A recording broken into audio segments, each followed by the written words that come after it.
ಎಲ್ಲರಿಗೂ ನಮಸ್ಕಾರ. ಎಲ್ಲರೂ ಹೇಗಿದ್ದೀರಾ? ಎಲ್ಲರೂ ಚೆನ್ನಾಗಿದ್ದೀರಾ ಅಂತ ಅಂದ್ಕೊಂಡಿದ್ದೀನಿ. ನಾನು ಕೂಡ ತುಂಬಾ ಚೆನ್ನಾಗಿದ್ದೀನಿ. ಭೂಮಿಕಾ ಅರುಣ್ ಯೂಟ್ಯೂಬ್ ಚಾನಲ್ಗೆ ಎಲ್ಲರಿಗೂ ಸ್ವಾಗತ. ಇವತ್ತೊಂದು ನಾನು ಪಾರ್ಟ್ 1 ವಿಡಿಯೋನ ಹಾಕಿದ್ದೀನಲ್ಲ, ಇದು ಪಾರ್ಟ್ 2 ವಿಡಿಯೋ. ಇವತ್ತು ನಾವು ಶಿರ್ಡಿಗೆ ಬಂದು ತಲುಪಿದ್ದೀವಿ. ಸೊ ರೂಮು ಯಾವ ರೀತಿ ಇದೆ ಅಂತ ಹೇಳ್ಬಿಟ್ಟು ನಿಮಗೆ ತೋರಿಸ್ತೀನಿ. ತುಂಬಾ ಚೆನ್ನಾಗಿದೆ ರೂಮು, ನೋಡ್ಬೋದು. ಇಲ್ಲಿ ಒಂದು ಸಿಂಗಲ್ ಬೆಡ್ ಕೊಟ್ಟಿದ್ದಾರೆ. ಸೊ ಇಲ್ಲಿ ಒಬ್ಬರೇ ಮಲ್ಕೊಳ್ಳೋದಕ್ಕೆ ಆಗೋದು. ನಾವು 3 ಜನ ಬಂದಿರೋದ್ರಿಂದ ಈ ರೂಮು ನಮಗೆ ಕಂಫರ್ಟಬಲ್ ಆಗುತ್ತೆ ಅಂತ ಅಂದ್ಕೊಂಡೆ. ನಾನು ರೂಮು ನೋಡಿದ ತಕ್ಷಣ ಇದು ಅನ್ನಿಸ್ತು ನನಗೆ. ತುಂಬ ಚೆನ್ನಾಗಿತ್ತು ರೂಮ್, ಗಾಳಿ ಬೆಳಕು ತುಂಬಾ ಚೆನ್ನಾಗಿ ಬರ್ತಾ ಇದೆ ಅಂತಲೇ ಹೇಳ್ಬೋದು. ನೋಡಿ, ಒಂದು ಟಿ ವಿ ಇದೆ, ಒಂದು ದೊಡ್ಡದಾಗಿರುವಂಥ ಮಿರರ್ನು ಕೂಡ ಕೊಟ್ಟಿದ್ದಾರೆ. ಇಲ್ಲಿ ಹ್ಯಾಂಡ್ ವಾಶ್ ಮಾಡ್ಕೊಳ್ಳೋದಕ್ಕೆ ಇದೆ. ಇದು ಬಾತ್ರೂಮು, ನೋಡ್ಬೋದು. ತುಂಬಾ ಗಾಳಿ ಬೆಳಕು ತುಂಬ ಚೆನ್ನಾಗಿ ಬರ್ತಾ ಇದೆ. ನೋಡಿ, ದೊಡ್ಡದಾಗಿರುವಂಥ ವಿಂಡೋನು ಕೂಡ ಇದ್ದಾವೆ. ಸೊ ಈ ಪಾಪು ನೋಡ್ಬೋದು, ಬಂದ ತಕ್ಷಣ ಆರಾಮಾಗಿ ಮಲ್ಕೊಂಡ್ಬಿಟ್ಟ ರಿಮೋಟ್ ಹಿಡ್ಕೊಂಡು. ಸೊ ಟಿ ವಿ ಹಚ್ಚಿರಿ, ನನಗೆ ಟಿ ವಿ ನೋಡ್ತೀನಿ ನಾನು ಅಂತ ಹೇಳ್ಬಿಟ್ಟು ಹೇಳ್ತಾ ಇದ್ದ ಅವನು. ನೋಡಿ, ಇವಾಗ ಬಾಲ್ಕನಿ ತೋರಿಸ್ತಾ ಇದ್ದೀನಿ. ಬಾಲ್ಕನಿ ಅಂದರೆ ತುಂಬಾ ಇಷ್ಟ ಆಯಿತು ಅಂತಲೇ ಹೇಳ್ಬೋದು. ನೋಡಿ, ಎಲ್ಲ ಹೊರ್ಗಡೆಯಿಂದ ನಿಂತ್ಕೊಂಡು ನೋಡಿದ್ರೆ ಗ್ರೀನರಿ ತುಂಬ ಚೆನ್ನಾಗಿ ಕಾಣಿಸ್ತಾ ಇತ್ತು. ನೋಡ್ಬೋದು ಎಷ್ಟು ಚೆನ್ನಾಗಿದೆ ಅಂತ ಹೇಳ್ಬಿಟ್ಟು. ಇಲ್ಲಿ ಕಾಣಿಸ್ತಾ ಇದೆ ಅಲ್ವಾ? ಸೊ ಇದು ಗೋಧಿ ಅಂತೆ, ಗೋಧಿ ಬೆಳಿತಾರಂತೆ. ಈ ಕಡೆ ಜಾಸ್ತಿನ ಗೋಧಿ ಬೆಳಿತಾರಂತೆ. ಇದು ನಮ್ಮ ಅತ್ತೆ ಹೇಳಿದ್ದು. ಇದು ಗೋಧಿ ಕಣಮ್ಮ ಇದು ಅಂತ ಹೇಳ್ಬಿಟ್ಟು ಹೇಳ್ತಾ ಇದ್ರು ನನಗೆ. ಸೊ ನೋಡ್ಬೋದು, ಪಾಪು ಮತ್ತು ನಮ್ಮ ಮನೆಯವರು ಇಲ್ಲಿ ಚೆನ್ನಾಗಿ ರೆಸ್ಟ್ ತಗೋತಿದ್ದಾರೆ ಅಂತಲೇ ಹೇಳ್ಬೋದು. ನಾನು ಇವಾಗ ಫ್ರೆಶ್ ಅಪ್ ಆಗಿಬಿಟ್ಟು ಮೊದಲಿಗೆ ಹೋಗಿ ದರ್ಶನ ಮಾಡಿಕೊಂಡು ಬಂದುಬಿಡೋಣ ಅಂತೇಳ್ಬಿಟ್ಟು ನೋಡಿ, ಇವಾಗ ಸ್ನಾನ ಮುಗಿಸ್ಕೊಂಡು ತಲೆಯೆಲ್ಲ ನೀಟಾಗಿ ಒರೆಸ್ಕೊತಾ ಇದ್ದೀನಿ. ಮುಂಚೆನೇ ನಾನು ನೀಟಾಗಿ ನೀರೆಲ್ಲ ಹೋಗೋ ತನಕ ನೀಟಾಗಿ ಒರೆಸ್ಕೊಬಿಡ್ತೀನಿ. ಆಮೇಲೆ ಫ್ಯಾನಿನ ಗಾಳಿಗೆ ಈ ಥರ ಬಿಟ್ಕೊಂಡು ಇವಾಗ ಒಂದಿಷ್ಟು ನನ್ನ ಫೇಸ್ಗೆ ಕ್ರೀಮ್ಗಳನ್ನು ಹಚ್ಕೊಂಡು ಬೇಗ ರೆಡಿ ಆಗ್ತಾಯಿದ್ದೀನಿ. ನಿಮಗೂ ಕೂಡ ನಾನು ತೋರಿಸೋಣ ಅಂತ ಹೇಳ್ಬಿಟ್ಟು ವೀಡಿಯೋನ ಮಾಡಿದ್ದೀನಿ. ಸಿಂಪಲ್ಲಾಗಿ ಮೇಕಪ್ನ ಮಾಡ್ಕೋತಾ ಇದ್ದೀನಿ. ನೋಡಿ, ನೀವು ಇಷ್ಟ ಆದರೆ ಒಂದು ಲೈಕ್ ಮಾಡೋದು ಮಾತ್ರ ಮರಿಬೇಡಿ. ಈ ವಿಡಿಯೋ ಒಂದು ಸ್ವಲ್ಪನಾದರೂ ನಿಮಗೆ ಇಷ್ಟ ಆಗಿದೆ ಅಂತ ಅನ್ಕೋತೀನಿ. ಸೊ ಒಂದಾದರೂ ಲೈಕ್ ಮಾಡಿ ನನ್ನ ವಿಡಿಯೋಗೆ ಪ್ಲೀಸ್. ಇನ್ನೂ ಯಾರು ನನ್ನ ಚಾನಲ್ಗೆ ಸಬ್ಸ್ಕ್ರೈಬ್ ಆಗಿಲ್ಲ, ಪ್ಲೀಸ್ ಸಬ್ಸ್ಕ್ರೈಬ್ ಆಗಿ. ಅಲ್ಲೇ ಕಾಣ್ತಿರುವಂಥ ಬೆಲ್ ಐಕನ್ನು ಕೂಡ ಕ್ಲಿಕ್ ಮಾಡಿ. ಹಾಗೆ ಮಾಡೋದ್ರಿಂದ ನಾನು ಯಾವುದೇ ವೀಡಿಯೋ ಹಾಕಿದರೂ ಫಸ್ಟು ನಿಮಗೆ ಬರುತ್ತೆ. ಆ ವಿಡಿಯೋನ ನೀವೇ ನೋಡ್ಬೋದು. ನೋಡಿ, ಬೇಗನೆ ರೆಡಿ ಆಗ್ತಾಯಿದ್ದೀನಿ. ಯಾಕಂದರೆ ನಮ್ಮ ಪಾಪು ಮಲ್ಕೊಂಡಿದ್ದ. ಸೊ ಅವ್ನು ಎದ್ಬಿಟ್ರೆ ನಾನು ರೆಡಿ ಆಗೋದಕ್ಕೆ ಬಿಡೋದಿಲ್ಲ ಅಂತೇಳ್ಬಿಟ್ಟು ಬೇಗ ಕ್ವಿಕ್ಕಾಗಿ ರೆಡಿ ಆಗ್ತಾಯಿದ್ದೀನಿ. ಮಕ್ಕಳಾದ ನಂತರ ಇದೇ ರೀತಿ ಕ್ವಿಕ್ಕಾಗಿ ಇರಬೇಕಲ್ವ? ಸೊ ಅದಕ್ಕೋಸ್ಕರನೇ ಕ್ವಿಕ್ಕಾಗಿಯೇ ರೆಡಿ ಆದೆ ಅಂತಲೇ ಹೇಳ್ಬೋದು. ದರ್ಶನಕ್ಕೆ ಕೂಡ ನಾವು ಬೇಗನೆ ಹೋಗಿ ಬಂದುಬಿಡಬೇಕು ಅಂತ ಅಂದ್ಕೊಂಡಿದ್ವಿ. ಸೊ ಅದಕ್ಕೋಸ್ಕರನೇ ಬೇಗ ರೆಡಿ ಆಗಿಬಿಟ್ಟು ಹೋಗ್ತಾಯಿದ್ದೀನಿ. ನೋಡ್ಬೋದು, ಈ ಚೋಕರ್ನ ನಾನು ಮೀಶೋದಲ್ಲಿ ಬೈ ಮಾಡಿರೋದು. ತುಂಬ ಚೆನ್ನಾಗಿದೆ, ಕ್ವಾಲಿಟಿ ಕೂಡ ತುಂಬ ಚೆನ್ನಾಗಿ ಬಂದಿದೆ. ಇದು ಕಡಿಮೆ ಬಜೆಟ್ಗೂ ನನಗೆ ಸಿಕ್ಕಿದೆ ಅಂತಲೇ ಹೇಳ್ಬೋದು. 120 ರುಪೀಸ್ಗೆ ನಾನು ಇದನ್ನು ತೊಗೊಂಡಿದ್ದೀನಿ. ತುಂಬ ಚೆನ್ನಾಗಿ ಕಾಣಿಸುತ್ತೆ ಸೀರೆಗೆ, ಮತ್ತು ನೀವು ಡ್ರೆಸ್ಗೂ ಕೂಡ ಮ್ಯಾಚ್ ಮಾಡಿಕೊಂಡು ಹಾಕ್ಕೋಬೋದು. ತುಂಬ ಚೆನ್ನಾಗಿ ಕಾಣಿಸುತ್ತೆ ಅಂತಲೇ ಹೇಳ್ಬೋದು. ನೋಡಿ, ಇವಾಗ ನಾನು ಕೂಡ ಬೇಗನೆ ರೆಡಿ ಆಗ್ತಾಯಿದ್ದೀನಿ. ನಮ್ಮ ಮನೆಯವರು ಕೂಡ ಬೇಗ ರೆಡಿ ಆಗು ಅಂತೇಳ್ಬಿಟ್ಟು ಹೇಳ್ತಾಯಿದ್ರು. ಸೊ ಅದಕ್ಕೋಸ್ಕರನೇ ಆದಷ್ಟು ಬೇಗನೆ ರೆಡಿ ಆಗಿಬಿಟ್ಟೆ. ಸೊ ಸಿಂಪಲ್ಲಾಗಿಯೇ ರೆಡಿ ಆದೆ. ಯಾಕಂದರೆ ಇಲ್ಲೇ ಹೋಗಿ ದೇವ್ರಿಗೆ ನಮಸ್ಕಾರ ಮಾಡಿಕೊಂಡು ಬರೋದಂತಂದು ಹೇಳ್ಬಿಟ್ಟು. ಸೊ ಇವಾಗ ಲಾಸ್ಟಲ್ಲಿ ಲಿಪ್ ಬಾಮ್ನ ಹಾಕೋತಾ ಇದ್ದೀನಿ. ಸೊ ಇವಾಗ ಚಳಿಗಾಲ ಆಗಿರೋದ್ರಿಂದ ನನ್ನ ಲಿಪ್ ಅಂತೂ ತುಂಬಾ ಕ್ರ್ಯಾಕ್ ಆಗಿರೋ ಥರ ಕಾಣಿಸುತ್ತೆ. ಸೊ ಅದಕ್ಕೋಸ್ಕರ ನಾನು ಲಿಪ್ ಬಾಮ್ನ ಬಳಸ್ತೀನಿ. ಇಲ್ಲಾಂದರೆ ಬಳಸೋದಿಲ್ಲ, ನಾನು ಹಾಗೇ ಇದ್ಬಿಡ್ತೀನಿ. ಸೊ ಇವಾಗ ಎಲ್ಲನೂ ರೆಡಿಯಾಗಿದ್ದಾಯಿತು. ಸೊ ಒಂದು ಸ್ವಲ್ಪ ಕೂದಲೆಲ್ಲನೂ ಒದ್ದೆ ಅಂತ ಅನ್ನಿಸ್ತಾಯಿತ್ತು. ಸೊ ನೀಟಾಗಿ ಒರೆಸ್ಕೊಂಡು ಈಗ ಒಂದು ಹೇರ್ ಸ್ಟೈಲನ್ನು ಕೂಡ ಮಾಡ್ಕೊಳ್ಳೋಣ ಅಂತೇಳ್ಬಿಟ್ಟು ಮಾಡ್ಕೋತಾ ಇದ್ದೀನಿ. ನಮ್ಮ ಪಾಪು ಎದ್ದುಬಿಟ್ಟ, ನೋಡ್ಬೋದು. ಆಗಲೇ ನಮ್ಮ ಅತ್ತೆನೂ ಮತ್ತು ನಮ್ಮ ಮನೆಯವರು ಅವನಿಗೆ ರೆಡಿ ಮಾಡ್ತಾಯಿದ್ದಾರೆ. ಅವನಿಗೂ ಕೂಡ ಸ್ನಾನ ಮಾಡಿಸಿ ಮಲಗಿಸಿದ್ದೆ ನಾನು. ಸೊ ಅದಕ್ಕೋಸ್ಕರನೇ ಇವಾಗ ಅವನಿಗೆ ಡ್ರೆಸ್ನೆಲ್ಲ ಹಾಕ್ತಾಯಿದ್ದಾರೆ. ನಾನು ಕೂಡ ಹೇರ್ ಸ್ಟೈಲು ಕೂಡ ತುಂಬ ಹೊತ್ತು ಟೈಮ್ ತೊಗೊಂಡು ಮಾಡ್ಕೋಬೇಕು ಅಂತೇನಿರಲಿಲ್ಲ. ಸೊ ಬೇಗನೆ ಆ ಕಡೆ ಒಂದು ಕ್ಲಿಪ್ಪು, ಈ ಕಡೆ ಒಂದು ಕ್ಲಿಪ್ ಇಟ್ಕೊಂಡು ಪ್ಲೇನಾಗಿ ಹಿಂದ್ಗಡೆ ಒಂದು ಕ್ಲಿಪ್ನ ಇಟ್ಕೊಂಡ್ಬಿಟ್ಟೆ ಅಷ್ಟೇ. ಸಾಕು, ಇಷ್ಟೇ ಸಿಂಪಲ್ಲಾಗಿ ಅಂತೇಳ್ಬಿಟ್ಟು. ಬೆಳಗ್ಗೆನೇ ಟಿಫಿನ್ ಮಾಡ್ಕೊಂಡಿದ್ವಿ. ಸೊ ಹಶ್ವಾಗಿತ್ತು. ಮೊದಲಿಗೆ ನಾವು ಊಟ ಮಾಡಿಕೊಂಡು ದರ್ಶನಕ್ಕೆ ಹೋಗಬೇಕು ಅಂತ ಹೇಳ್ಬಿಟ್ಟು ಹಶ್ವಾಗಿದ್ದ ಕಾರಣಕ್ಕೇನೋ ಬೇಗನೆ ರೆಡಿ ಆದೆ ಅಂತಲೇ ಹೇಳ್ಬೋದು ಇವತ್ತು. ಸೊ ಅದಕ್ಕೋಸ್ಕರನೇ ಊಟ ಮಾಡಿಕೊಂಡು ದರ್ಶನಕ್ಕೆ ಹೋಗೋಣ ಅಂತೇಳ್ಬಿಟ್ಟು 3 ಜನಕ್ಕೂ ಕೂಡ ತುಂಬಾ ಹಶ್ವಾಗಿತ್ತು. ಸೊ ಅದಕ್ಕೋಸ್ಕರನೇ ನಾವು ಊಟಕ್ಕೆ ಹೋಗಬೇಕು ಅಂತೇಳ್ಬಿಟ್ಟು ಬೇಗ ರೆಡಿಯಾಗಿ ಹೋಗ್ತಾಯಿದ್ದೀವಿ. ನೋಡಿ ಫೈನಲಾಗಿ ಪಾಪು ಮತ್ತು ನಾನು ಯಾವ ರೀತಿ ಕಾಣಿಸ್ತಾ ಇದ್ದೀವಿ ಅಂತೇಳ್ಬಿಟ್ಟು ಕಮೆಂಟ್ ಮಾಡಿ ತಿಳಿಸಿ. ನಾನು ಕೂಡ ನೋಡ್ಬೋದು. ಪಾಪುನ ಎತ್ಕೊಂಡು ಹೋಗ್ತಾ ಇದ್ದೀನಿ ಇವಾಗ. ನೋಡಿ ಈ ರೀತಿ ರೆಡಿಯಾಗಿದ್ದೀನಿ. ಸಿಂಪಲ್ ಆದರೂ ಕೂಡ ಲುಕ್ಕು ಕೂಡ ತುಂಬ ಚೆನ್ನಾಗಿ ಕಾಣಿಸ್ತಾ ಇತ್ತು. ಸೊ ತುಂಬ ಚೆನ್ನಾಗಿ ಕಾಣಿಸ್ತಾ ಇದ್ದೀನಿ ಅಂತ ನನಗಂತೂ ಫೀಲ್ ಆಯಿತು ಅಂತಲೇ ಹೇಳ್ಬೋದು. ಪಾಪು ಸ್ಮೈಲ್ ಮಾಡೋದು ನೋಡಿ ಎಷ್ಟು ಚೆನ್ನಾಗಿ ಮಾಡ್ತಾನೆ ಅವನು ಸ್ಮೈಲ್ ಅಂತ ಹೇಳ್ಬಿಟ್ಟು. ಇವಾಗ ಊಟ ಮಾಡಿಕೊಂಡು ನಾವು ದರ್ಶನಕ್ಕೆ ಹೋಗ್ತಾ ಇದ್ದೀವಿ. ಸೊ ಊಟ ಏನೇನೆಲ್ಲ ಇರುತ್ತೆ ಅಲ್ಲಿ ಅಂತ ಹೇಳ್ಬಿಟ್ಟು ನಿಮಗೆ ತೋರಿಸ್ತೀನಿ. ನೋಡ್ಬೋದು. ಅನ್ನ, ದಾಲ್ ಮತ್ತು ಒಂದು ಸ್ವೀಟ್ ಅಂದರೆ ಕೇಸರಿ ಬಾತ್ ಥರ ಮಾಡಿದರು, ಮತ್ತು ಹಪ್ಳ, ಪಲಾವು, ಉಪ್ಪಿನಕಾಯಿ ಮತ್ತು ಪುಡಿ ಮತ್ತು ಕ್ಯಾಬೇಜ್ ಪಲ್ಯ ಮಾಡಿದ್ದು. ತುಂಬಾ ಚೆನ್ನಾಗಿತ್ತು ಅಂತಲೇ ಹೇಳ್ಬೋದು. ಟೇಸ್ಟ್ ಮಾತ್ರ ನೋಡಿ ಎಲ್ಲನೂ ತಟ್ಟೆಗೆ ಹಾಕ್ಸ್ಕೊಬಂದು ಕೂತ್ಕೊಂಡು ಊಟ ಮಾಡಬೇಕು. ನಿಮಗೆ ಎಷ್ಟು ಬೇಕೋ ಅಷ್ಟೇ ಹಾಕ್ಸ್ಕೊಂಬಂದು ಊಟ ಮಾಡಿ. ನೀವೆಷ್ಟು ಜಾಸ್ತಿನಾದರೂ ತಿನ್ಬೋದು, ಎಷ್ಟು ಕಡಿಮೆನಾದರೂ ತಿನ್ಬೋದು. ತುಂಬ ಚೆನ್ನಾಗಿತ್ತು ಊಟ ಮಾತ್ರ. ತುಂಬ ಟೇಸ್ಟಿಯಾಗಿ ಮಾಡಿದರು ಅಂತಲೇ ಹೇಳ್ಬೋದು. ನೋಡಿ ಇವಾಗ ಊಟ ಮುಗಿಸ್ಕೊಂಡು ನಾವು ದರ್ಶನಕ್ಕೆ ಹೋಗ್ತಾ ಇದ್ದೀವಿ. ಸೊ ನಾವಿರುವಂಥ ಹೋಟೆಲಿಂದ ಏನು ಭಾಳ ದೂರ ಏನಿರಲಿಲ್ಲ. ಸೊ ಒಂದು ಸ್ವಲ್ಪ ವಾಕಿಂಗ್ ಡಿಸ್ಟೆನ್ಸಲ್ಲಿ ಹೋಗ್ಬಿಡ್ಬೋದಿತ್ತು. ಸೊ ನಾವು ಬಿಸಿಲಾಗಿತ್ತಲ್ವ, ಸೊ ಪಾಪುನ ಎತ್ಕೊಂಡು ಹೋಗೋದಕ್ಕೆ ಆಗೋದಿಲ್ಲ ಅಂತ ಹೇಳ್ಬಿಟ್ಟು ಸರಿ ಆಟೋದಲ್ಲೇ ಹೋದ್ರಾಯ್ತು ಅಂತೇಳ್ಬಿಟ್ಟು ಆಟೋದಲ್ಲೇ ಹೊರಟಿದ್ದೀವಿ. ಸುಮಾರು ದೂರ ಏನಿರಲಿಲ್ಲ, ಹತ್ರನೇ ಇತ್ತು. ಸೊ ನಡ್ಕೋತಾ ಹೋಗೋರಾದರೆ ನಡ್ಕೋತಾ ಹೋಗಿ ಬರ್ಬೋದು. ಹೋಗಿ ದರ್ಶನ ಎಲ್ಲ ಮಾಡಿಕೊಂಡು ಬಂದ್ವಿ. ಫೋನೆಲ್ಲ ಅಲ್ಲಿ ಅಲೋ ಇರಲಿಲ್ಲ. ಸೊ ಅದಕ್ಕೋಸ್ಕರನೇ ನಾವು ಫೋನ್ನ ಅಲ್ಲಿ ಶಾಪಲ್ಲಿ ಇಟ್ಬಿಟ್ಟು ಹೋಗಿದ್ವಿ. ಸೊ ಇವಾಗ ರೂಮಿಗೆ ಬಂದು ಮತ್ತೆ ಡ್ರೆಸ್ ಚೇಂಜ್ ಮಾಡಿಕೊಂಡು ನಾವು ಇನ್ನೊಂದು ಪ್ಲೇಸ್ನ ನೋಡೋದಕ್ಕೆ ಅಂತೇಳ್ಬಿಟ್ಟು ಇವಾಗ ಹೊರಟಿದ್ದೀವಿ. ಸೊ ಆ ಪ್ಲೇಸು ಯಾವುದು ಅಂತೇಳ್ಬಿಟ್ಟು ನಿಮ್ಮ ಹತ್ರ ಶೇರ್ ಮಾಡ್ಕೋತೀನಿ. ನೋಡ್ಬೋದು ಪಾಪು ಯಾವ ರೀತಿ ಮಾಡ್ತಾಯಿದ್ದಾನೆ ಅಂತೇಳ್ಬಿಟ್ಟು. ತುಂಬಾ ಆ್ಯಕ್ಟಿವ್ ಆಗಿ ಇದ್ದ ಅಂತಲೇ ಹೇಳ್ಬೋದು. ಇವಾಗ ಬಂದು ಫ್ರೆಶ್ ಅಪ್ ಆಗಿ ಹೊರಟಿದ್ದೀವಿ. ಇವಾಗ ನೋಡ್ಬೋದು ಆ ಕೆಳಗಡೆ ಇರುವಂಥ ದೇವಸ್ಥಾನ ಯಾವ ರೀತಿ ಕಾಣಿಸುತ್ತೆ ಅಂತೇಳ್ಬಿಟ್ಟು. ತುಂಬಾ ಬ್ಯೂಟಿಫುಲ್ಲಾಗಿ ತುಂಬಾ ಚೆನ್ನಾಗಿ ಕಟ್ಟಿದ್ದಾರೆ ಈ ದೇವಸ್ಥಾನನ. ನೋಡ್ಬೋದು ಬಿಲ್ಡಿಂಗ್ ಕೂಡ ತುಂಬ ಚೆನ್ನಾಗಿದೆ. ಸೊ ಕೆಳಗಡೆ ಹೋಗಿ ನಿಮಗೆ ದೇವಸ್ಥಾನನೂ ಕೂಡ ತೋರಿಸ್ತೀನಿ ಇರಿ. ತುಂಬ ಚೆನ್ನಾಗಿದೆ. ನೋಡ್ಬೋದು ನಾವು ಇವಾಗ ನೆಕ್ಸ್ಟ್ ಪ್ಲೇಸ್ಗೆ ಹೋಗ್ತಾ ಇದ್ದೀವಿ. ಅಂದರೆ ಶನಿ ಸಿಂಗಾಪುರ್ ಅಂತೇಳ್ಬಿಟ್ಟು ಅಲ್ಲಿಂದ ಒಂದು 15-16 ಕಿಲೋಮೀಟರ್ ಆಗುತ್ತೆ ಅನಿಸುತ್ತೆ. ಸೊ ನಾವು ಒಂದು ವ್ಯಾನಲ್ಲಿ ಹೋಗ್ತಾ ಇದ್ದೀವಿ. ಅಲ್ಲಿ ವ್ಯಾನ್ಗಳು ಅವೈಲೇಬಲ್ ಇದೆ. ನೀವು ಯಾವ ಪ್ಲೇಸಿಗೆ ಹೋಗ್ತೀರಿ ಅಂತೀರಲ್ವ, ಸೊ ಆ ಪ್ಲೇಸಿಗೆ ವ್ಯಾನ್ ಕರ್ಕೊಂಡು ಹೋಗುತ್ತೆ. ಸೊ ಒಬ್ಬರಿಗೆ 100 ರೂಪೀಸು ಎಷ್ಟೋ ಚಾರ್ಜ್ ಮಾಡ್ತಾರೆ ಅನಿಸುತ್ತೆ. ನೋಡ್ಬೋದು ನಾವು ವ್ಯಾನಲ್ಲಿ ಹೋಗೋ ಟೈಮಲ್ಲಿ ನಾನು ಹೊರಗಡೆಯಿಂದ ವೀಡಿಯೋ ಮಾಡಿದ್ದೀನಿ. ಸಾಯಿಬಾಬಾ ಟೆಂಪಲ್ಲು ಹೊರಗಡೆಯಿಂದ ಈ ರೀತಿ ಕಾಣಿಸುತ್ತೆ. ತುಂಬ ಚೆನ್ನಾಗಿದೆ ಒಳಗಡೆ.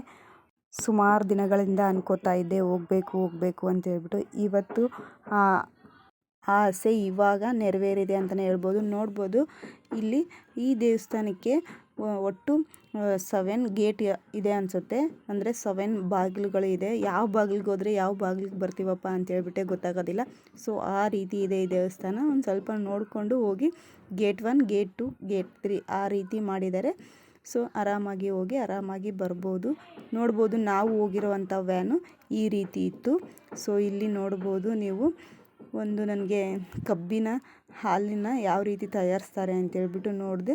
ಸೊ ನಿಮಗೂ ಕೂಡ ತೋರಿಸೋಣ ಅಂತೇಳ್ಬಿಟ್ಟು ವೀಡಿಯೋನ ಮಾಡ್ಕೊಂಡಿದ್ದೀನಿ. ನೋಡ್ಬೋದು ಎತ್ತಿಂದ ನಮ್ಮ ಕಡೆ ಇದಕ್ಕೆ ಗಾಣ ಅಂತೇಳ್ಬಿಟ್ಟು ಕರಿತೀವಿ. ನೀವು ಏನಂತ ಕರಿತೀರಾ ಅಂತೇಳ್ಬಿಟ್ಟು ನನಗೆ ಕಾಮೆಂಟ್ ಮಾಡಿ ತಿಳಿಸಿ. ಸೊ ನೋಡ್ಬೋದು ನೀವು, ನಾನು ಮಿಷನ್ನಲ್ಲಿ ಹಾಲನ್ನ ತೆಗೆಯೋದು ನೋಡಿದ್ದೆ. ಸೊ ಈ ರೀತಿ ಗಾಣದಲ್ಲಿ ತೆಗೆಯೋದು ನೋಡಿರಲಿಲ್ಲ.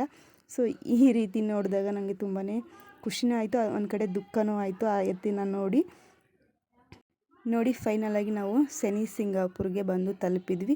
ಸೊ ಅಲ್ಲಿ ಏನೇನೆಲ್ಲ ತೊಗೊಂಡು ಹೋಗ್ತೀವಲ್ವ ನಾವು, ಒಂದು ಏನು ವಸ್ತುನ ವಾಪಸ್ ರಿಟನ್ನು ನಾವು ಮನೆಗೆ ತರಬಾರ್ದಂತೆ.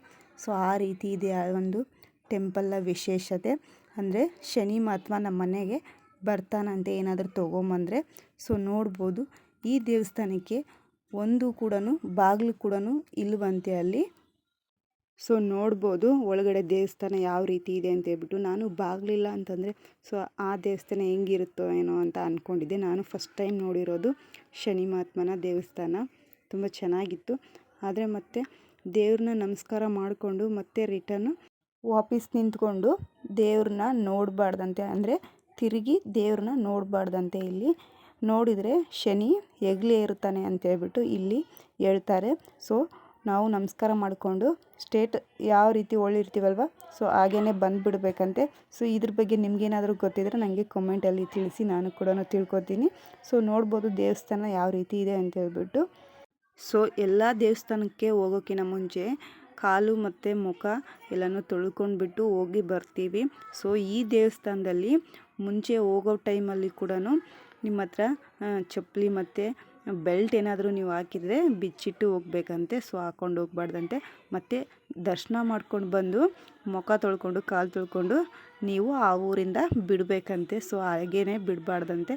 ನೋಡ್ಬೋದು ದೇವ್ರನ್ನ ಇಲ್ಲಿ ಒಂದು LED TVಯಲ್ಲಿ ಹಾಕಿದ್ರು. ಸೊ ನಾನು ಅಲ್ಲಿ ವೀಡಿಯೋ ಮಾಡೋದಕ್ಕೆ ಬಿಡ್ತಾರೋ ಇಲ್ವೋ ಅಂತ ಹೇಳ್ಬಿಟ್ಟು ಅಲ್ಲೇ ವೀಡಿಯೋನ ತೆಗೆದೆ. ಆದರೂ ಒಳಗಡೆ ವೀಡಿಯೋ ಮಾಡೋದಕ್ಕೆ ಅಲೋ ಇತ್ತು ಅಂತಲೇ ಹೇಳ್ಬೋದು.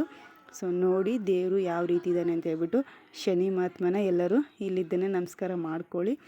ನೀವು ಇಲ್ಲಿ ವಿಶೇಷ ಅಂದರೆ ಏನಪ್ಪ ಅಂದರೆ ದೀಪದ ಎಣ್ಣೆನ ಇಲ್ಲಿ ಈ ರೀತಿ ದೇವರ ವಿಗ್ರಹದ ಮೇಲ್ಗಡೆ ಹಾಕ್ತಾರೆ ಎಣ್ಣೆನ.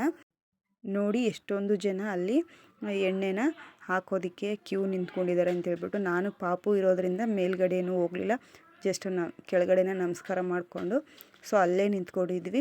ಮತ್ತು ರಿಟರ್ನ್ ಈ ಹಿಂದ್ಗಡೆ ಒಳ್ಳಿದ ಮೇಲೆ ಮತ್ತೆ ಹಿಂದೆ ತಿರುಗಿ ನೋಡಬಾರ್ದಂತೆ. ಸೊ ನಾನು ಪಾಪನ ಕರ್ಕೊಂಡು ಹಾಗೆ ಬಂದುಬಿಟ್ಟೆ. ಸೊ ನೋಡ್ಬೋದು ಹೊರ್ಗಡೆಯಿಂದ ದೇವಸ್ಥಾನ ಯಾವ ರೀತಿ ಕಾಣಿಸ್ತಾ ಇದೆ ಅಂತ ಹೇಳ್ಬಿಟ್ಟು. ನಾವು ಹೋಗಿರೋ ಟೈಮು ಲೇಟ್ ಆಗಿಬಿಟ್ಟಿತ್ತು. ಸೊ 8:30 ಆಗಿತ್ತು ಅನಿಸುತ್ತೆ. ಸೊ ಆ ಟೈಮಲ್ಲಿ ನಾವು ಜಾಸ್ತಿ ನೋಡೋದಕ್ಕೆ ಆಗಲಿಲ್ಲ ಆ ದೇವಸ್ಥಾನನ. ತುಂಬ ಚೆನ್ನಾಗಿದೆ ಅನಿಸುತ್ತೆ. ನಾವು ಸ್ವಲ್ಪನೇ ನೋಡಿಕೊಂಡು ಬಂದುಬಿಟ್ವಿ. ಸೊ ಬರೋ ದಾರಿಯಲ್ಲಿ ಒಂದು ಶಿವನ ಟೆಂಪಲ್ ಇತ್ತು. ನಾವು ನೆಕ್ಸ್ಟ್ ಡೇ ಶಿವರಾತ್ರಿ ಇರೋದರಿಂದ ಅಲ್ಲಿ ಶಿವನ ಟೆಂಪಲ್ಗೂ ಕೂಡ ಹೋಗಿ ಬರೋಣ ಅಂತ ಹೇಳ್ಬಿಟ್ಟು ಅಲ್ಲಿ ಸ್ಟಾಪ್ ಮಾಡಿಸಿದ್ರು, ವ್ಯಾನ್ನ ಸ್ಟಾಪ್ ಮಾಡಿಸಿದ್ವಿ. ನೋಡ್ಬೋದು ಅಲ್ಲಿ ರಂಗೋಲಿನ ಎಷ್ಟು ಚೆನ್ನಾಗಿ ಹಾಕಿದ್ದಾರೆ ಅಂತ ಹೇಳ್ಬಿಟ್ಟು ತುಂಬಾ ಇಷ್ಟ ಆಯಿತು ಅಲ್ಲಿರೋವಂಥ ರಂಗೋಲಿ.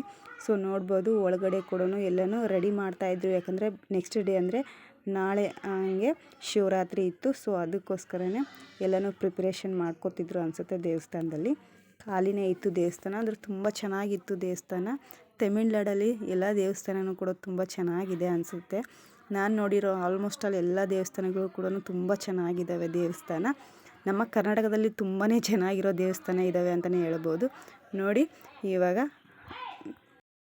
ನೋಡಿ ಶಿವನಿಗೆ ಅಭಿಷೇಕ ಎಲ್ಲ ಮಾಡಿ ನೀಟಾಗಿ ಕ್ಲೀನ್ ಮಾಡ್ತಾಯಿದ್ರು. ತುಂಬಾ ಚೆನ್ನಾಗಿತ್ತು ಶಿವಲಿಂಗ ಅಲ್ಲಿ ಒಳಗಡೆ. ಸೊ ಗುಡಿಯಲ್ಲಿ ಒಳಗಡೆನೇ ಬಿಟ್ಟರು, ಅಂದರೆ ಗರ್ಭಗುಡಿ ಅಂತಾರಲ್ವ, ಸೊ ಅಲ್ಲಿನೇ ಬಿಟ್ಟರು. ಅಲ್ಲಿ ನಮಸ್ಕಾರ ಮಾಡಿಕೊಂಡು ಗುಡಿ ಒಂದು ಸುತ್ತ ನೋಡ್ಕೊಂಬರೋಣ ಅಂತ ಹೇಳ್ಬಿಟ್ಟು ಹೋಗ್ತಾ ಇದ್ದೀವಿ. ತುಂಬ ಚೆನ್ನಾಗಿದೆ ಗುಡಿ ಸುತ್ತಲೂ ಕೂಡ ಈ ರೀತಿ ತುಂಬ ಚೆನ್ನಾಗಿರುವಂಥ ಡಿಸೈನ್ಸು ರಂಗೋಲಿ ಎಲ್ಲ ಹಾಕಿದ್ರು. ನನಗಂತೂ ಯಾವ್ದು ರಂಗೋಲಿ ಇಷ್ಟ ಆಯಿತು ಅಂತಲೇ ಹೇಳೋದಕ್ಕೆ ಆಗಲ್ಲ, ಅಷ್ಟು ಚೆನ್ನಾಗಿ ರಂಗೋಲಿ ಎಲ್ಲ ಬಿಡಿಸಿದ್ರು ಅಂತಲೇ ಹೇಳ್ಬೋದು. ನೋಡಿ ಇಲ್ಲಿ ಒಂದು ಚಿಕ್ಕದಾಗಿರುವಂಥ ಟೆಂಪಲ್ ಇದೆ, ರಾಧಾ ಕೃಷ್ಣ. ತುಂಬಾ ಚೆನ್ನಾಗಿತ್ತು ಈ ದೇವಸ್ಥಾನ ಕೂಡ. ಪುಟ್ಟದಾಗಿದ್ರು ತುಂಬ ಚೆನ್ನಾಗಿತ್ತು. ನೋಡ್ಬೋದು ಪಾಪು ಅಲ್ಲಿ ಕೆಳಗಡೆ ಇಳಿದು ನಾನು ನಡ್ಕೋತಾ ಬರ್ತೀನಿ ಅಂತ ಹೇಳ್ಬಿಟ್ಟು ರಪ್ಪಾಜಿ ಕಡೆಯಿಂದ ಇಳಿದು ನಡ್ಕೋತಾ ಬರ್ತಾ ಇದ್ದಾನೆ. ಅವನಂತರೂ ತುಂಬಾ ಅಡ್ಡಾಡ್ದ ಅಂತಲೇ ಹೇಳ್ಬೋದು. ನನ್ನನ್ನು ಎತ್ಕೋ ಅಂತಾನೇನಪ್ಪ ಅಂತ ಅಂದ್ಕೊಂಡಿದ್ದೆ. ಸೊ ಅವನೇ ಕೆಳಗಡೆ ಇಳಿದು ನಡ್ಕೋತಾ ಬರ್ತಾ ಇದ್ದಾನೆ. ತುಂಬ ಕಡೆಯೂ ತುಂಬ ಜಾಸ್ತಿನೇ ಅಡ್ಡಾಡಿದ್ದಾನೆ ಅಂತಲೇ ಹೇಳ್ಬೋದು. ನೋಡಿ ಇವಾಗ ದೇವಸ್ಥಾನ ಯಾವ ರೀತಿ ಇದೆ ಅಂತ ಹೇಳ್ಬಿಟ್ಟು. ತುಂಬ ಬ್ಲ್ಯಾಕ್ ಆಗಿತ್ತು ದೇವಸ್ಥಾನ, ನೈಟ್ ಆಗಿದ್ದಕ್ಕೆ ನನಗೆ ಅಷ್ಟು ಕ್ಲಿಯರಾಗಿ ತೋರಿಸೋದಕ್ಕೆ ಆಗಲಿಲ್ಲ ನಿಮಗೆ. ತುಂಬ ಚೆನ್ನಾಗಿತ್ತು ಅಂತಲೇ ಹೇಳ್ಬೋದು ದೇವಸ್ಥಾನ. ನೋಡಿ ಪಾಪು ಕೂಡ ನಮಸ್ಕಾರ ಮಾಡಿಕೊಂಡು ಬರ್ತಾ ಇದ್ದಾನೆ ಇವಾಗ. ನೋಡಿ ಈ ಕಡೆ ಕೂಡ ರಂಗೋಲಿ ಎಷ್ಟು ಚೆನ್ನಾಗಿ ಹಾಕಿದ್ದಾರೆ ಅಂತ ಹೇಳ್ಬಿಟ್ಟು. ಈ ರಂಗೋಲಿ ಅಂತೂ ತುಂಬಾ ಇಷ್ಟ ಆಯಿತು ನನಗೆ. ನಾವೊಂದಿಷ್ಟು ಫೋಟೋಸ್ ಎಲ್ಲ ತೆಕ್ಕೊಂಡು ಬಂದ್ವಿ ಅಂತಲೇ ಹೇಳ್ಬೋದು. ನೋಡಿ ಅಲ್ಲಿರುವಂಥ ಊರಿನವರು ಬಂದು ಹಾಕಿ ಹೋಗಿರೋದಂತೆ ಇದು ರಂಗೋಲಿ ಎಲ್ಲ. ತುಂಬಾ ಚೆನ್ನಾಗಿ ಬ್ಯೂಟಿಫುಲ್ಲಾಗಿ ಹಾಕಿದ್ದಾರೆ ಅಂತಲೇ ಹೇಳ್ಬೋದು. ಇದರಲ್ಲಿ ಯಾವ ರಂಗೋಲಿ ನಿಮಗೆ ಇಷ್ಟ ಆಗಿದೆ ಆ ರಂಗೋಲಿನ ಕಮೆಂಟಲ್ಲಿ ತಿಳಿಸಿ. ನಾನು ಕೂಡ ನಿಮ್ಗೆ ಯಾವ್ದು ಇಷ್ಟ ಆಯಿತು ಅಂತ ಹೇಳ್ಬಿಟ್ಟು ತಿಳ್ಕೊತೀನಿ. ನೋಡಿ ಎಷ್ಟು ಚೆನ್ನಾಗಿ ಹಾಕಿದ್ದಾರೆ ಅಂತ ಹೇಳ್ಬಿಟ್ಟು, ಇಷ್ಟು ಕ್ರಿಯೇಟ್ ಮಾಡಿ ಹಾಕಿದ್ದಾರೆ ನೋಡ್ಬೋದು. ನನಗಂದ್ರೂ ತುಂಬಾ ಇಷ್ಟ ಆಯಿತು ಈ ರಂಗೋಲಿ. ಸೊ ದೇವಸ್ಥಾನನೆಲ್ಲ ನೋಡ್ಕೊಂಬಂದು ಒಂದಿಷ್ಟು ಫೋಟೋಸ್ ಎಲ್ಲ ತೆಗೆಸ್ಕೊಂಡು ಎಲ್ಲನೂ ರಂಗೋಲಿ ನೋಡ್ಕೋತಾ ಒಂದು ಸ್ವಲ್ಪ ಹೊತ್ತು ಕೂತ್ಕೊಂಡಿದ್ವಿ. ಸೊ ಎಲ್ಲರೂ ಬಂದ ನಂತರ ವ್ಯಾನ್ ಹತ್ಕೊಂಡು ನಾವಿರುವಂಥ ರೂಮ್ಗೆ ಹೋದ್ವಿ. ಸೊ ಮತ್ತೆ ಲೇಟ್ ಆಗಿಬಿಟ್ಟಿತ್ತು. ಸೊ ರೂಮ್ಗೆ ಹೋದ್ವಿ. ಮತ್ತು ನೆಕ್ಸ್ಟ್ ಡೇ ವಿಡಿಯೋನು ಇದರಲ್ಲಿ ಆ್ಯಡ್ ಮಾಡ್ತೀನಿ. ನೋಡ್ಬೋದು, ಇದು ನೆಕ್ಸ್ಟ್ ಡೇ. ನಾವು 2 ಡೇಸ್ ಇದ್ದಿದ್ದು. ಸೊ 2 ಡೇಸಲ್ಲಿ ನಾವು ನೆಕ್ಸ್ಟ್ ಡೇ ಬಂದುಬಿಟ್ಟು ಬೆಳಿಗ್ಗೆನೇ ಎದ್ದು ಫ್ರೆಶ್ ಅಪ್ ಆಗಿ ಎಲ್ಲರೂ ರೆಡಿಯಾಗಿ ಬೆಳಗ್ಗೆ ಟಿಫಿನ್ಗೆ ಅಂತ ಹೋಗಿದ್ವಿ. ಸೊ ನಾವಿರುವಂಥ ಹೋಟೆಲಲ್ಲಿ ಟಿಫಿನ್ ಅವೈಲೇಬಲ್ ಇರಲಿಲ್ಲ. ಸೊ ಹೊರ್ಗಡೆ ಹೋಗಿ ಮಾಡಿಕೊಂಡು ಬರಬೇಕಿತ್ತು. ಸೊ ಬೆಳಗ್ಗೆನೇ ಸ್ನಾನ ಮುಗಿಸ್ಕೊಂಡು ಹೊರ್ಗಡೆ ಬಂದ್ವಲ್ವ. ಸೊ ಆ ದೇವಸ್ಥಾನ ಕೂಡ ನೋಡ್ಕೊಂಡು ಬರೋಣ ಅಂತೇಳ್ಬಿಟ್ಟು ಹೋಗಿ ಟಿಫಿನ್ ಮಾಡೋದಕ್ಕೆ ಅಂತೇಳ್ಬಿಟ್ಟು ಒಂದು ಹೋಟೆಲ್ಗೆ ಹೋಗಿದ್ವಿ. ಸೊ ಅಲ್ಲಿ ನಮಗೆ ಅಡ್ಜಸ್ಟ್ ಆಗುತ್ತೋ ಇಲ್ಲೋ ಅಂತ ಅಂದ್ಕೊಂಡಿದ್ವಿ ನಾವು. ಸೊ ನಮ್ಮ ಟೇಸ್ಟಿಗೆ ತಕ್ಕದಂಗೆ ತುಂಬ ಚೆನ್ನಾಗಿತ್ತು ಅಂತಲೇ ಹೇಳ್ಬೋದು ಫುಡ್ಡು. ನೋಡ್ಬೋದು, ಪಾಪು ನಾನು ಇಲ್ಲಿ ಕೂತ್ಕೊಂಡಿದ್ವಿ. ಸೊ ನಮ್ಮ ಮನೆಯವರು ತರೋದಕ್ಕೆ ಅಂತೇಳ್ಬಿಟ್ಟು ಹೋಗಿದ್ದಾರೆ. ಸೊ ಈ ರೀತಿ ಇತ್ತು ಅಲ್ಲಿ ಹೋಟೆಲ್. ನಾವು ತೊಗೊಂಡಿರೋವಂಥದ್ದು ಮಸಾಲೆ ದೋಸೆನ ತೊಗೊಂಡೆ ನಾನು. ಇಡ್ಲಿ ಎಲ್ಲ ಚೆನ್ನಾಗಿರುತ್ತೋ ಇಲ್ಲೋ ಅಂತಂದೇಳ್ಬಿಟ್ಟು. ಇಡ್ಲಿ ಕೂಡ ತುಂಬ ಚೆನ್ನಾಗಿತ್ತಂತೆ. ನಮ್ಮ ಅತ್ತೆ ತೊಗೊಂಡಿದ್ರು. ಸೊ ಅವ್ರಿಗೂ ಇಷ್ಟ ಆಯ್ತಂತೆ ಇಡ್ಲಿ. ತುಂಬಾ ಚೆನ್ನಾಗಿತ್ತು ಫುಡ್ಡು. ಆದರೆ ತುಂಬಾ ಕಾಸ್ಟ್ಲಿ ಅಂತ ಅನ್ನಿಸ್ತು. ಆದರೆ ನಾವು 3 ಜನ ಅಷ್ಟೇ ತಿಂದಿರೋದು.